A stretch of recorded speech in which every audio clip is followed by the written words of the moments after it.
اللہم صلی علی سیدنا محمد وعلی آل سیدنا محمد وبارک وسلم۔ غالباً 2005 کی بات ہے، اخبار میں ایک عنوان لکھا تھا بغداد کا چور۔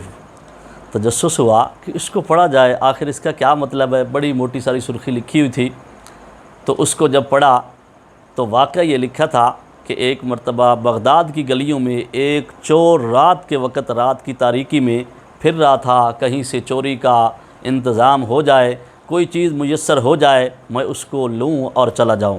چنانچہ اس کو ایک گھر کا دروازہ کھلا دکھائی دیا، اندر داخل ہو گیا۔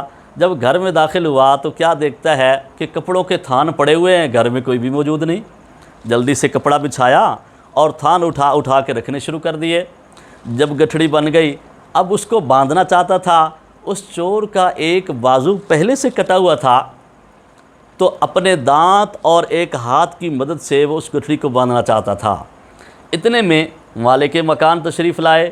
اس بندے نے دوڑنا چاہا تو مالک مکان بڑے اچھے تھے، کہنے لگے کہ آپ دوڑے نہیں، میں بھی اسی کام کے لیے آیا ہوں، یہ کام ہم مل کے کرتے ہیں۔ لہذا جب جو بندہ واپس آ گیا تو گھر میں پتہ تھا کیا کچھ پڑا ہے، تو اس کو کھلایا پلایا۔ کہا جو نئے چور ہیں ان کو چوری کو اصولوں کا پتہ ہی نہیں ہے، پہلے کچھ کھانا پینا چاہیے پھر سفر کریں، ایسا نہ ہو ہم بھوک کی وجہ سے مر جائیں، سامان نہ اٹھا سکیں۔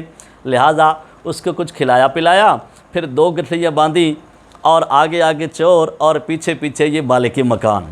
چنانچہ سفر کرتے رہے۔ چور واپس مڑ کے دیکھتا کہ بوڑھا میاں آگے بھی نہیں چلتا اور اس سے گٹھڑی اٹھائی بھی نہیں جاتی، لہذا واپس ہٹ کے گالی بھی دیتا اور تانے بھی دیتا، کہتا بڑے ہو گئے ہو لیکن پھر بھی آپ کی چوری کی عادت نہیں جاتی، اب تو چھوڑ دو۔ یہ بوڑھے میاں خاموشی کے ساتھ چلتے رہے۔ آخر کار ایک جگہ آئی جہاں ایک نالا بنا ہوا تھا، تو وہاں سے جب یہ بزرگ گزرنے لگے تو گٹھڑی نیچے گر گئی۔ اب جب گٹھڑی نیچے گر گئی تو اس چور کو اور غصہ آیا، چور تو ہٹا کٹا تھا، اس نے آ کے بزرگوں کی پٹائی بھی کی اور تانے دینا شروع کر دیے۔ بزرگ خاموش رہے، خیر گٹھڑی سر میں اٹھائی، چلنے لگے۔ یہ چور کہنے لگا پو پھوٹنے والی ہے، صبح کا ٹائم قریب ہونے والا ہے، تو آپ ذرا اپنے گھر روانہ ہو جائیے، میں اپنے گھر چلا جاتا ہوں۔ یہ بڑے میاں کہنے لگے ہم نے ایک دوسرے کو بھائی کہا ہے، مل کے ہم نے کھانا کھا لیا ہے، میرا جی چاہتا ہے کہ یہ اس مرتبہ کی چوری آپ لے جائیں، بعد میں دیکھیں گے کبھی کی تو پھر اس کو تقسیم کریں گے۔ یہ بڑا متاثر ہوا چور۔ جب یہ بڑے میاں نے کچھ سفر کیا تو چور کے دل پہ ایسی چوٹ لگی، یہ اٹھا اور پیچھے آ کے کہنے لگا، بلا کے پوچھنے لگا میں بھولتا ہوں یا کہ آپ مالک مکان ہیں؟ یہ بڑے میاں کہنے لگے آپ کو پتہ تو ہے یہی آپ کے بھائی کا مکان ہے، مجھے تو ترس آ رہا ہے، ایک بازو آپ کا کٹا ہوا ہے، ایسا نہ ہو چوری کی وجہ سے دوسرا بازو بھی آپ کا کٹ جائے، جس چیز کی ضرورت ہو اسی گھر سے آ کے لے لینا۔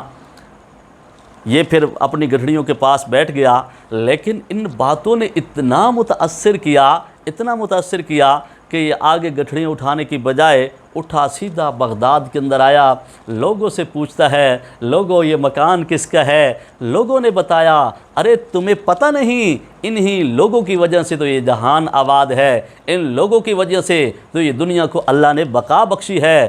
آج کی دنیا ان کو جنید بغدادی کے نام سے یاد کرتی ہے۔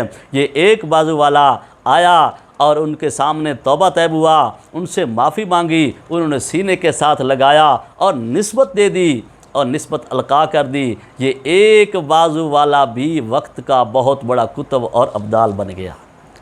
اس نے کتنی برائی کی اور اللہ والوں نے اس کے ساتھ اچھے اخلاق کا مظاہرہ کیا اور اچھائی کا معاملہ کیا، جس وجہ سے اللہ نے اس کے سینے کو نور سے منور کر دیا۔ اللہ سے دعا ہے کہ اللہ ہمیں بھی اکابرین کے نقش قدم پہ چلنے کی توفیق عطا فرمائے۔ وآخر دعوانا الحمدللہ رب العالمین۔